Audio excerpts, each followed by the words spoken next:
I'm pretty close to the gym where I go swimming and work out. And if you live in Ontario or Quebec, you might be wondering how I got to go to the gym. And if you live in the United States, you might be wondering how I got to go to the gym and not end up exiting with a case of Omicron.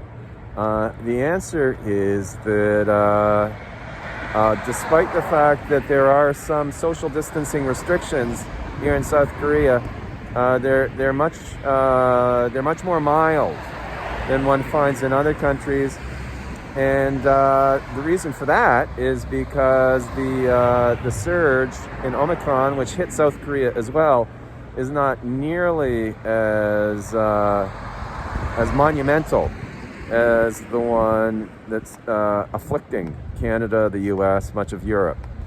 And there are, in my mind, three main reasons for that. The first is masking. Masking is ubiquitous here, as I keep saying over and over again.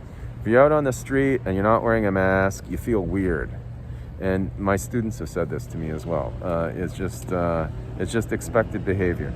The second is that there is a vaccine passport system here. I cannot get into my gym without showing a little QR code on my phone. I have to have it. They won't let me in otherwise. In restaurants, they have the same sort of setup. They're a little bit more laissez-faire in some restaurants, but the rule is that if you're not vaccinated, you can just sit by yourself. I don't think that's the greatest rule, but that is the rule. They want to expand the vaccine passport system here in South Korea. That is starting to sort of meet with some pushback and some resistance, because there is, as everywhere, there is a sort of nascent anti-vax movement over here.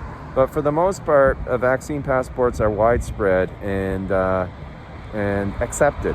And the third point is that tracking and tracing is very good here. The authorities really are good at that.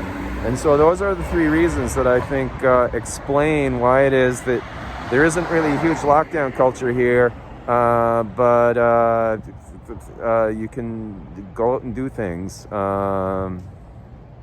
That's it.